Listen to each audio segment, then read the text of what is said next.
The old Earth hung in space like a broken toy. Heijin watched it through the ship's window as they got closer. 50 years had passed since the humans vanished. 50 years of questions that nobody could answer. "Commander, we're ready to land," said Dr. Kreith. The insect-like alien clicked her mandibles nervously. She had 6 arms and bright green eyes that never stopped moving. "The landing site looks safe," Heijin nodded. He was tall for his people, with dark hair and serious eyes. His grandfather had told him stories about humans before they disappeared. Strange stories that never made much sense. The third member of their team floated nearby. Silandra was made of living crystal that changed colors when she thought. Right now she glowed pale blue with worry. "The energy readings are very odd down there," she said in her musical voice. Something is still active. Their ship touched down in what used to be Switzerland. The mountains still stood tall, but the cities were empty ruins covered in strange metal vines. Everything was quiet except for the wind. "Stay close," Heijin told his team as they walked through the dead streets. "We don't know what's down here." They had come to find answers. The Galactic Council wanted to know why humans had vanished so suddenly. One day they were there, the next day gone. No bodies, no ships, no trace, just empty worlds and silence. The humans had always been weird. They showed up in the galaxy only 300 years ago, much younger than any other space-traveling race. But they were friendly and helpful. They never started wars or caused trouble. They just helped. When planets had problems, humans would show up and fix things. Then they would leave without taking credit. "Over here," called Kreith. She had found something with her scanner. "There's a building that's still powered." The building looked like all the others from the outside. But when they went inside, lights turned on by themselves. Clean air flowed from hidden vents. The place was waiting for them.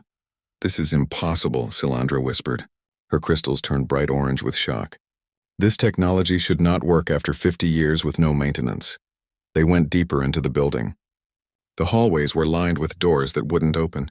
But at the very bottom, they found a massive vault door. It was covered in writing in dozens of different alien languages. "Look at this," Heijin said, reading the Korean text. "It says, 'For those who come seeking truth about the Guardians.'" The door recognized their DNA and opened with a deep rumble. Inside was a room filled with floating screens and holographic displays. As soon as they stepped in, everything came to life. A human appeared in front of them. He was just a hologram, but he looked so real that Kreith jumped back. The man had kind eyes and spoke in perfect galactic standard. "Hello," the hologram said. "My name was Dr. Junho. If you're seeing this, then we're gone and you're looking for answers. I'm sorry for what we had to do, but you need to know the truth about what really happened in this galaxy." The walls around them filled with images, space battles that nobody had ever heard of, alien monsters attacking planets, disasters that should have destroyed entire star systems. But in every image, humans were there fighting, dying, protecting. "We weren't the young race you thought we were," Dr. Junho continued. "We were the ones who kept you safe. Every threat that could have destroyed your people, we faced it first. We made sure you never had to know about the dangers that existed in the dark between stars." Heijin felt his knees go weak. The images showed human fleets fighting things that looked like living nightmares. Creatures made of pure darkness that ate entire worlds. Machines that turned planets into weapons. Diseases that could kill with a thought. "The Veltar plague of 2387, the hologram said, showing Kreith's people celebrating their victory over a terrible sickness. "You thought your scientists cured it, but it was our doctors who died creating the cure. We gave it to your people and let them take credit." Kreith made a strangled sound. That plague had almost destroyed her entire species. Her grandfather had been one of the scientists who supposedly found the cure. "The Zephyrian crystal storms of 2401, Dr. Junho went on. Silandra watched her people dancing as dangerous energy storms passed harmlessly around their homeworld. "You believed your prayers protected you, but it was our ships that flew into those storms and broke them apart from the inside." More images filled the room. Humans in spacesuits fixing things in the vacuum of space. Human soldiers fighting monsters in dimensions that other races couldn't even see. Human scientists working for years on problems that threatened entire civilizations. "Why?" Heijin whispered. "Why did you hide this from us?" The hologram smiled sadly. "Because you needed to be strong. If you knew that humans were always saving you, you would never learn to save yourselves. We wanted you to grow, to become the heroes of your own stories. So we made sure you never knew about us." The screens showed human children saying goodbye to their parents who left on ships that would never return. human cities that slowly emptied as more and more people went to fight threats that nobody else could handle. We recorded everything, Dr. Junho said. Every mission, every sacrifice, every time we chose to save others instead of ourselves. You'll find it all here. 300 years of humanity fighting for a galaxy that never knew we existed. Heijin looked around the room with new eyes. There were thousands of storage devices, millions of files, endless records of human heroism that had been deliberately forgotten. But why show us now? Silandra asked, her crystals pulsing with confusion. The hologram's expression grew serious. Because something is coming that we can't face alone. Something that will require all the races of the galaxy to be strong, to be brave, to be everything we hoped you could become. The time for protection is over. The time for you to become protectors has begun. The image of Dr. Junho began to fade. Learn our stories. Understand what we gave up for you, and then become worthy of that sacrifice. The wounds we left will never heal, but maybe they can remind you of what you're capable of becoming. The hologram disappeared, leaving the three explorers alone with the weight of human truth. Heijin could not sleep that night. He kept thinking about the hologram and all those images of humans dying for people who never knew their names. His team had set up camp in the archive building, surrounded by the evidence of humanity's hidden war. "Commander," Kreith called softly. She was looking at one of the data screens, her 6 arms moving quickly over the controls. "I found something." Military records from Admiral Sumin. The screen lit up with the image of a human woman in a blue uniform. She had short black hair and tired eyes that had seen too much. Behind her, Heijin could see the bridge of a warship. Personal log, Admiral Sumin, day 2847 of Operation Silent Shield, the woman said. "We've been hunting the Void Devourers for 7 years now. Most of my original crew is dead. But we can't stop. If even one of these things reaches inhabited space, entire civilizations will be erased from existence." The screen changed to show space itself tearing apart. Black holes opened and closed like hungry mouths. Ships that got too close simply stopped existing, as if they had never been built at all. "What are those things?" Silandra whispered, her crystals turning dark purple with fear. Heijin read from the files. "Creatures that eat reality itself. They come from spaces between dimensions. Most races can't even see them. But humans could," said a new voice. Another hologram appeared, this one of Admiral Sumin herself. "We don't know why. Maybe because Earth was such a violent world that we learned to see every kind of danger. Maybe because humans are just naturally paranoid." The Admiral's hologram continued. "Every race in the galaxy thinks they have natural immunity to dimensional instabilities. The Veltars celebrate their ability to survive in folded space. The Zephyrians believe their crystal bodies protect them from reality distortions. They're all wrong. They survive because we die fighting these things before they can reach normal space." More records played. Human ships flying into tears in reality, knowing they would never come back. Soldiers in special armor that let them exist in spaces where physics didn't work normally. Scientists studying creatures that could not be safely observed. "Captain Wu Jin report," Admiral Sumin's voice said on an old recording. A young man appeared on screen. He was inside some kind of medical bay, but everything was wrong. The walls moved like they were alive. The air itself seemed to have colors that didn't exist. "We've been inside the dimensional rift for 6 days, Captain Wu Jin said. His voice was calm, but his hands were shaking. "The Void Devourers are definitely breeding in here. We count at least 40 spawn, maybe more. Request permission to use the reality anchor." "Denied." Admiral Sumin's voice was hard. "That will destroy your ship and everyone on it. Ma'am, if these things get out, they'll eat the Centauri colonies. 3 billion people, including 2 billion Veltar. We can't let that happen." Heijin watched the screen with growing horror. The record showed that the Centauri colonies had celebrated their miraculous survival when a dangerous dimensional storm simply vanished one day. They never knew that an entire human ship had died to save them. Kreith was crying. Her people didn't cry the same way humans did, but green fluid leaked from her eyes. "My cousin lived on Centauri 7, she said. She never knew." The files continued.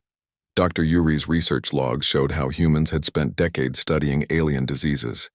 Not to create weapons, but to make cures. Every time a plague threatened to wipe out a species, human volunteers would let themselves be infected to test treatments. "We call it the Crimson Plague," Dr. Yuri said in one recording. She was in a medical suit standing in a room full of dying humans. "It kills by rewriting DNA. Most races die in hours. But humans take days to die, which gives us time to study how it works. The plague had killed 12,000 humans before they found a cure. But the cure had been given to alien scientists to distribute, with humans erasing all evidence of their involvement. Why? Silandra asked the hologram of Admiral Sumin. Why hide your role in finding the cure? Because pride saves lives, the Admiral replied. If the Zephyrians knew that humans had cured their plague, they might become dependent on us. They might stop trying to solve their own problems. We wanted every race to grow strong, not weak. The most shocking discovery came in files marked Shepherd Protocol. Humans had been secretly managing galactic conflicts for centuries. When the Veltar and Zephyrians went to war in 2298, both sides thought they had won through their own brilliant tactics. In reality, human agents had been on both sides, carefully guiding the war to end with minimal casualties and a peace that would last. Every major alien achievement in the past 3 centuries, Admiral Sumin's hologram explained, was made possible by human sacrifice that was deliberately forgotten. We made sure you could be heroes of your own stories. Heijin found records of the Veltar's great discovery of faster-than-light communication. What the history books didn't mention was that human engineers had died in quantum experiments to make the technology work safely.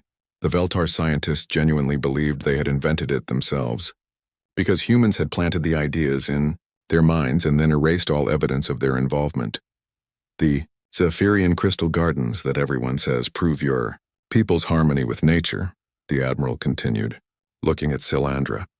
Those crystals would have exploded and destroyed your homeworld if human engineers hadn't spent 50 years secretly adjusting their resonance frequencies. Silandra's crystals flash through a dozen colors.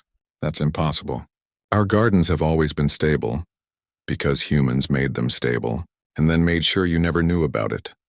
The records went on and on. Human ships that flew into supernovas to prevent them from destroying nearby worlds. Human colonies that were abandoned so aliens could have better planets. Human children who grew up never knowing their parents because those parents had died fighting monsters in distant galaxies. But the most heartbreaking discovery was in Admiral Sumin's personal files. Letters she had written but never sent to alien leaders trying to explain why humans had to hide their sacrifices. Dear Veltar High Council, one letter read, We know you think humans are weak because we never seem to fight your wars or solve your problems. The truth is that we fight wars you can't imagine and solve problems you'll never know existed. We do this not because we want your gratitude, but because we want you to stay strong and independent.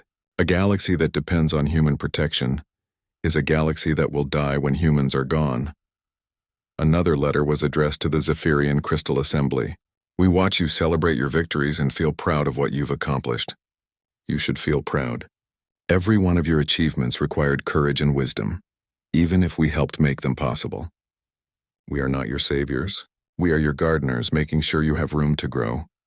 Heijin realized that humans had loved other races so much that they were willing to be forgotten by them. They had chosen to be the galaxy's immune system, fighting off diseases and threats while letting the body believe it was healthy on its own. How many humans died for us? Kreith asked quietly. Admiral Sumin's hologram looked sad. All of us, eventually. Every human who left Earth knew they might never come back. We accepted that. Some died fighting monsters. Some died from diseases they were studying. Some died alone in deep space, making sure dangerous things never reached inhabited worlds. But we all died protecting something we loved more than our own lives. The truth was overwhelming. Humans hadn't vanished mysteriously. They had slowly sacrificed themselves one by one, generation by generation, until none were left to fight the final battle. The deeper archives required special clearance. Heijin had to scan his DNA 3 times before the massive doors would open. What they found inside made the previous discoveries look small. Central Military Command, Silandra read from the glowing letters above the entrance. Classified Level Omega. The room was enormous, filled with holographic displays that showed the entire galaxy. But something was wrong with the image. Parts of space flickered and twisted, as if reality itself was broken. Welcome to humanity's final secret, said a new voice. General Tae-ho appeared before them, a tall man with gray hair and scars on his face. I am the last recording made before Operation Final Garden. If you're seeing this, then we succeeded, and the galaxy still exists. The general gestured to the twisted areas on the galactic map. What you're looking at is the entropy tide. It's not a creature or a weapon. It's a fundamental force that wants to return the universe to the way it was before the Big Bang. Pure chaos. No matter, no energy, no life. Just emptiness. Hagen stared at the map. The dark areas were spreading slowly but steadily toward inhabited space. How long do we have? The tide moves in waves, General Tejo explained. Each wave erases everything it touches from existence. Not just killing it, but making it so it never existed at all. We detected the first signs 53 years ago. We calculated that it would reach the core worlds in exactly 50 years.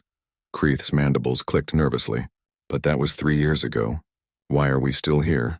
The general smiled grimly. Because humans found a way to stop it. But the price was everything we were. New displays lit up around them. Hagen saw massive human fleets flying toward the dark zones, ships that were bigger than anything he had ever imagined, cities built in space filled with millions of humans. We discovered that the entropy tide could be stopped by creating reality anchors, General Tejo continued. Stable points in space-time that would hold existence together. But creating one anchor required the life force of an entire world. The displays showed Earth during its final days. The planet was covered in massive machines that hummed with impossible energy.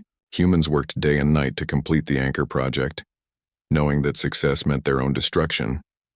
We could have saved ourselves, the general said quietly.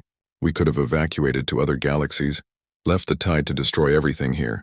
Some of my advisors suggested it, but we had spent 300 years protecting this galaxy. We weren't going to abandon it at the end. Colonel Minsu appeared in another recording. He was standing on the bridge of a ship that was flying directly into one of the dark zones. Behind him, Haijin could see space itself coming apart. Final log, Colonel Minsu. Commander of Evacuation Fleet 7, the colonel said. His voice was steady, but his hands gripped the rail in front of him. We've loaded the last transport ships with Veltar and Zephyrian civilians. Total evacuated 4 million. They think this is a routine stellar maintenance operation. They have no idea that their worlds are about to be erased from existence. The colonel looked directly at the camera. To whoever finds this record, we didn't tell them the truth because they would have tried to stay and help. They would have died for nothing. This way they live. That's all that matters. Haijin watched the screen as evacuation ships carried sleeping aliens away from doomed worlds. The aliens had been told that solar storms required temporary relocation. They never knew that their entire star systems were about to be consumed by primordial chaos. Human medical teams drugged the evacuees, General Tejo explained. Sleeping gases in the air recyclers. By the time they woke up, they were in safe systems. And the official story was that automated systems had detected dangerous radiation levels. They never knew that human ships stayed behind to die. Dr. Bora appeared in the next recording. She was in a laboratory filled with equipment that hurt to look at. The machines seemed to exist in too many dimensions at once.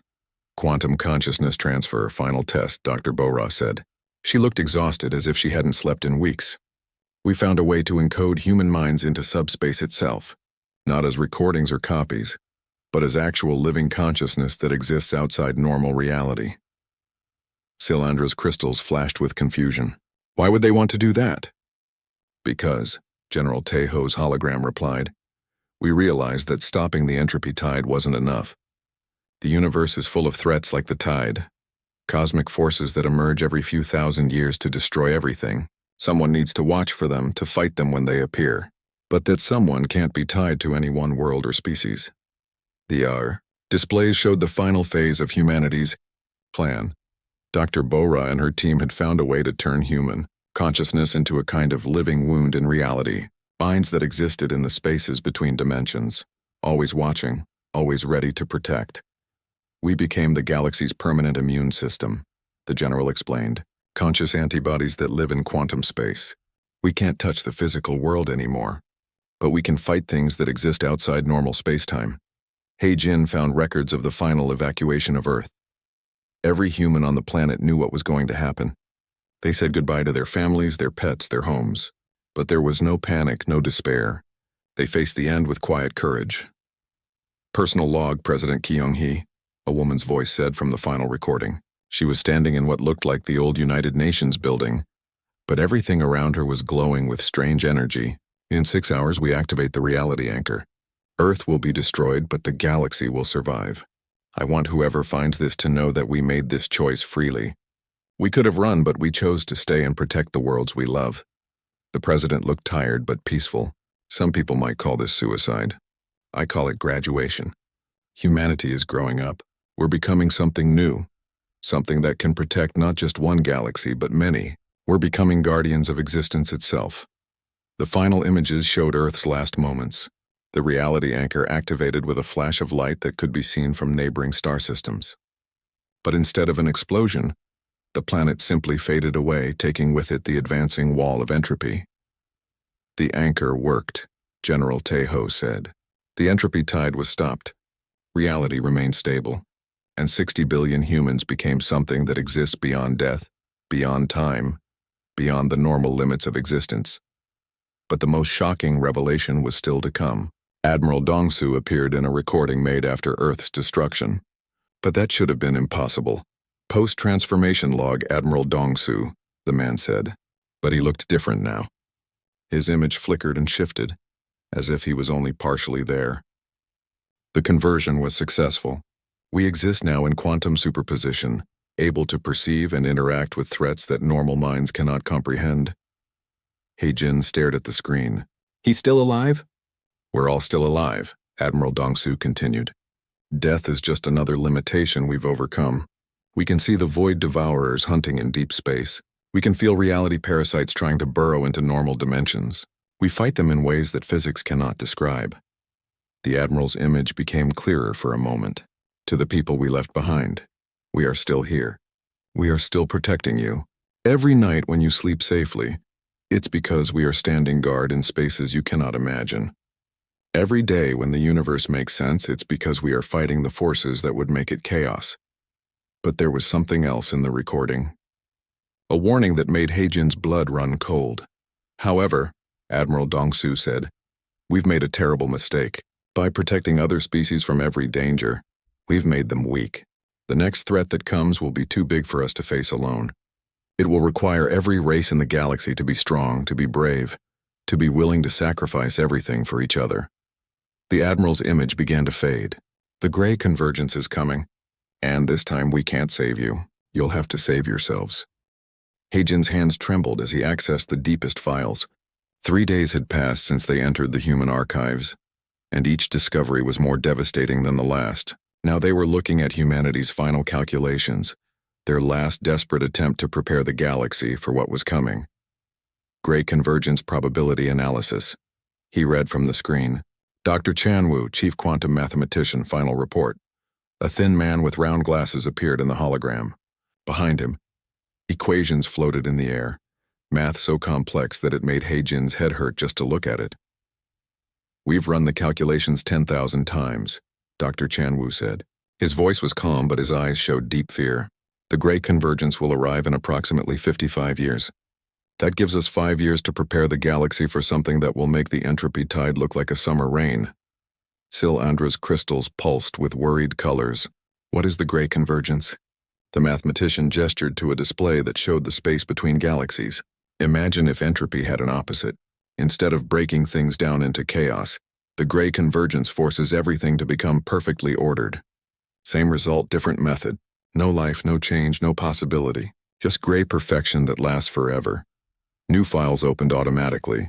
He-Jin saw records of human exploration ships that had found the edges of gray zones in distant galaxies. Entire star systems frozen in time, with planets that had been turned into perfect geometric shapes and stars that burned the same way for millions of years. Unlike the entropy tide, the gray convergence can't be stopped by reality anchors, Dr. Chanwu continued. It can only be fought by beings that refuse to accept perfection. Beings that value chaos, growth, change, and struggle over safety and order. Captain Yunji appeared in another recording. She was standing in what looked like a war room, but all the screens showed the same thing: perfectly ordered space where nothing ever changed. "Intelligence report, Captain Yunji," the woman said. "We've discovered why humans are naturally resistant to both entropy and convergence. Earth was such a violent, chaotic world that we learned to thrive on uncertainty. We became addicted to growth, to struggle, to the possibility that tomorrow might be completely different from today." The captain pointed to brain scans floating in the air.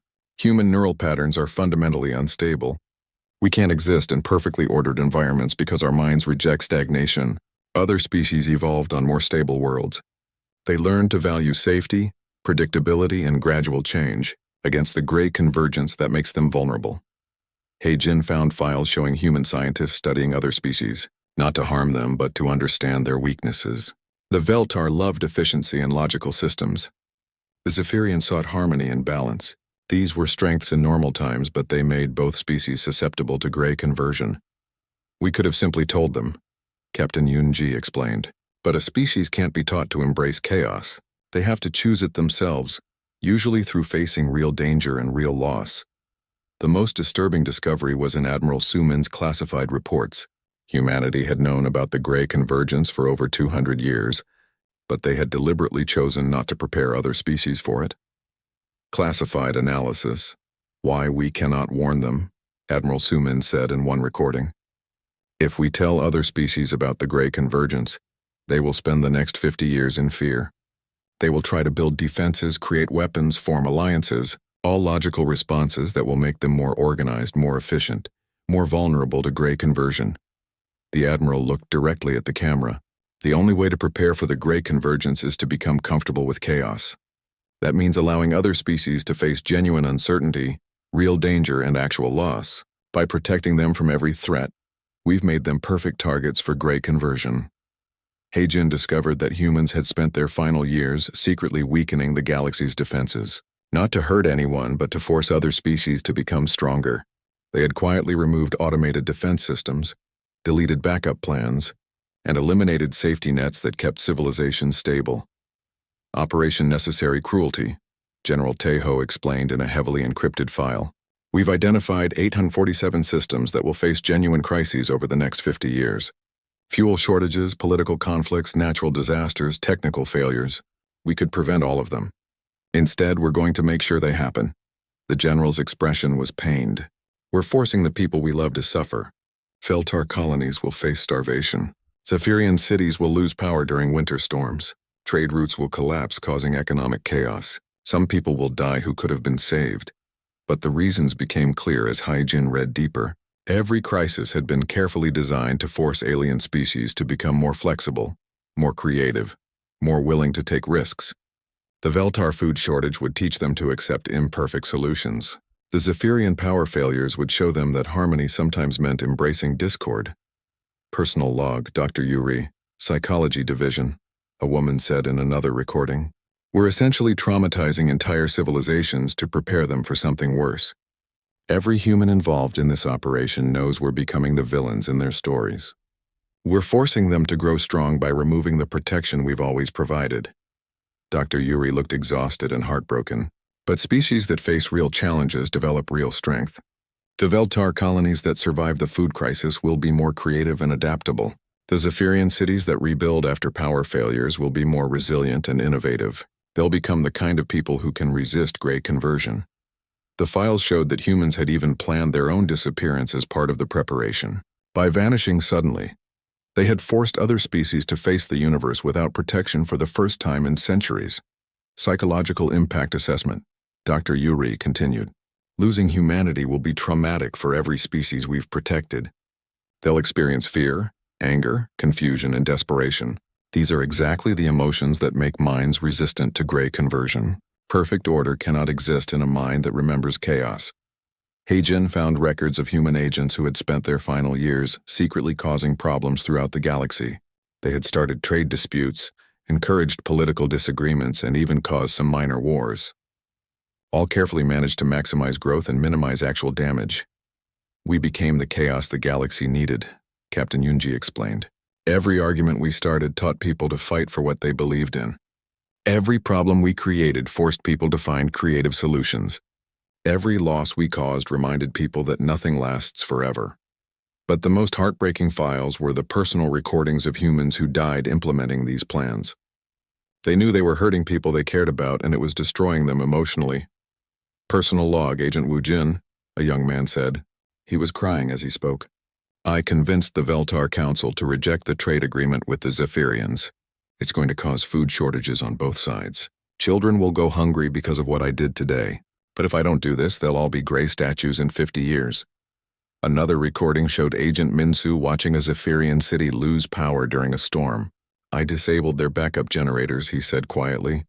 12 people died in the hospitals when life support failed. Their families hate me now. They think I'm a terrorist. But those deaths taught their entire civilization that perfection is fragile. The agents had slowly developed mental health problems from the guilt of their actions. Many committed suicide rather than continue hurting people they were trying to save. But they kept going because they knew the alternative was worse. Final assessment, Dr. Chanwu said in his last recording. Operation Necessary Cruelty is succeeding. Other species are becoming more chaotic, more adaptable, more willing to embrace uncertainty. But the cost in human psychological trauma has been enormous. Most of our operatives are suffering from severe depression and guilt disorders. The mathematician removed his glasses and rubbed his tired eyes. We've become the galaxy's immune system by becoming its disease. We're forcing healthy growth by introducing controlled damage. It's working, but it's killing us emotionally. Hyjin realized that humanity's final gift hadn't been their physical sacrifice.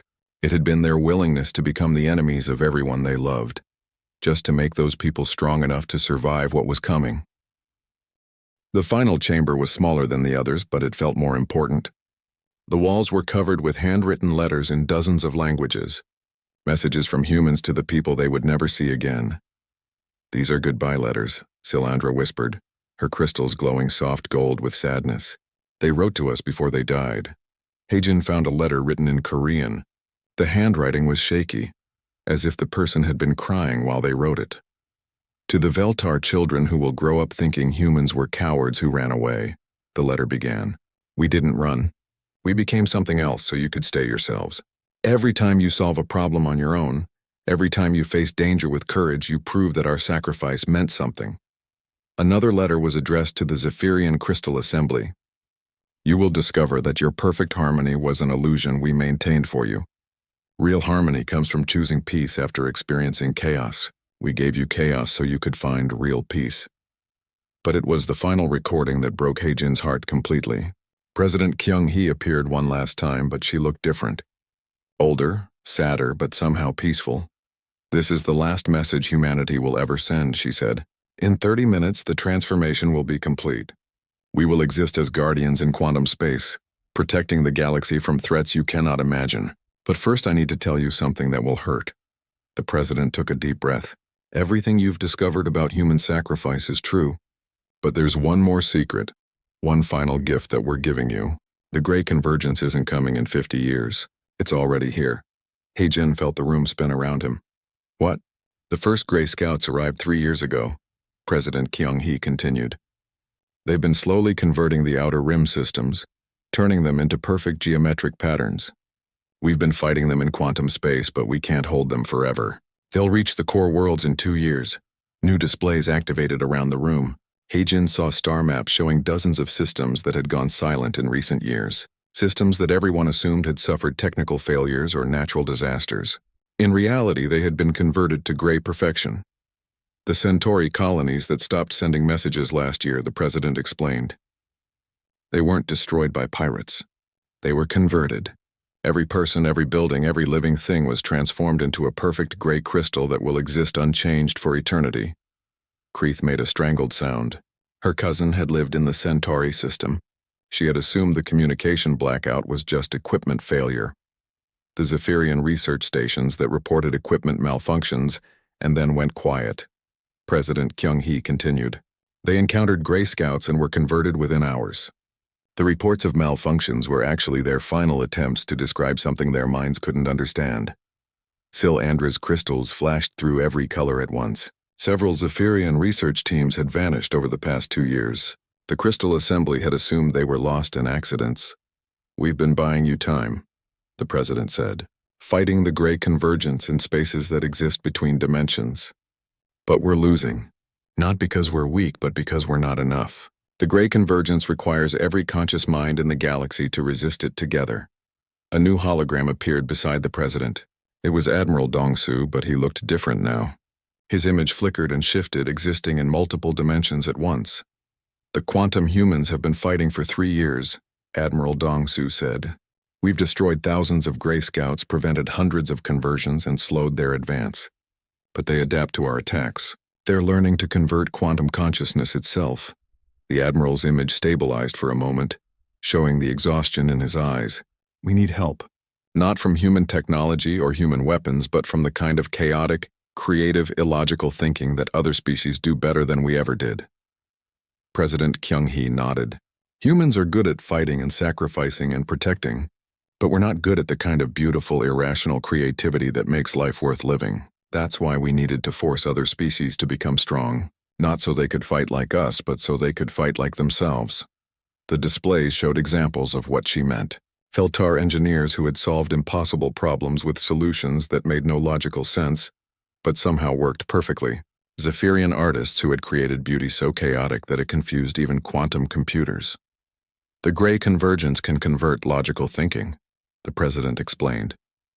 It can transform efficient systems and harmonious societies, but it cannot convert pure creativity, random inspiration, or the kind of beautiful nonsense that conscious minds create when they refuse to be reasonable.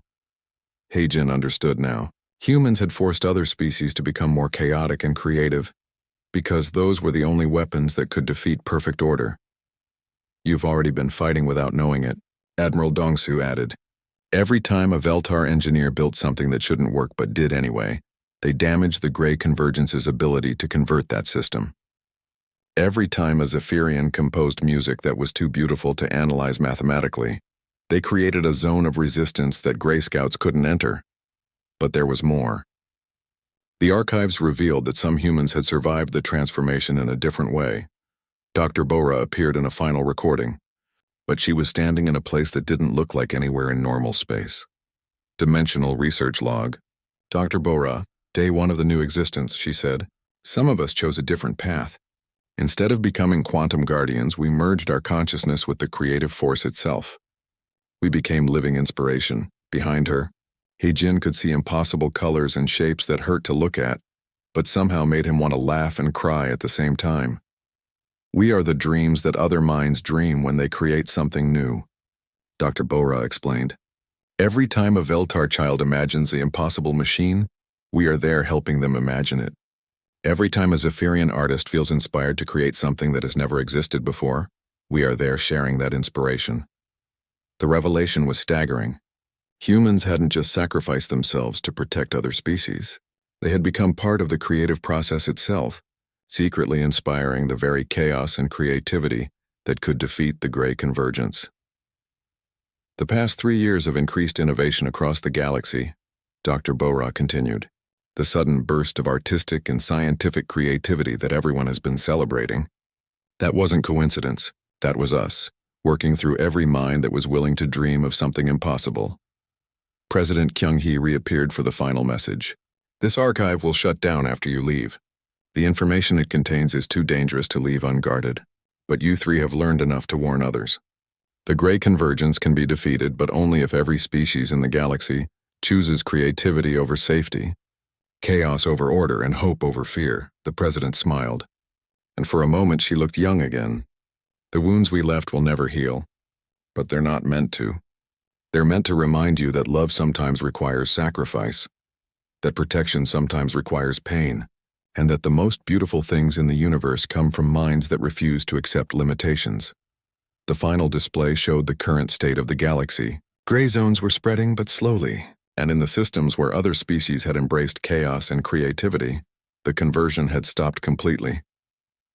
You have 2 years, President Kyung-hee said. 2 years to convince every race in the galaxy to become more human than humans ever were. More creative, more chaotic, more willing to try impossible things just because they might be beautiful. The recording ended, and the archive began to shut down, but as the lights dimmed, one last message appeared on the main screen. Thank you for finding us. Thank you for understanding. Now go make us proud.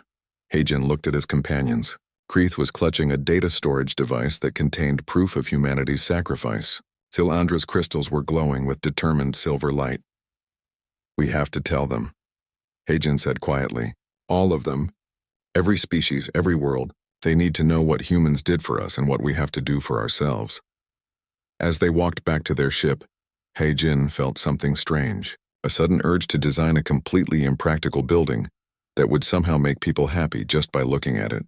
An idea for a poem that would rhyme in ways that made no logical sense but felt perfect anyway. He smiled, understanding that somewhere in the spaces between thoughts, the creative humans were still there, still helping, still inspiring anyone willing to dream of impossible things. The wounds humans left would never heal.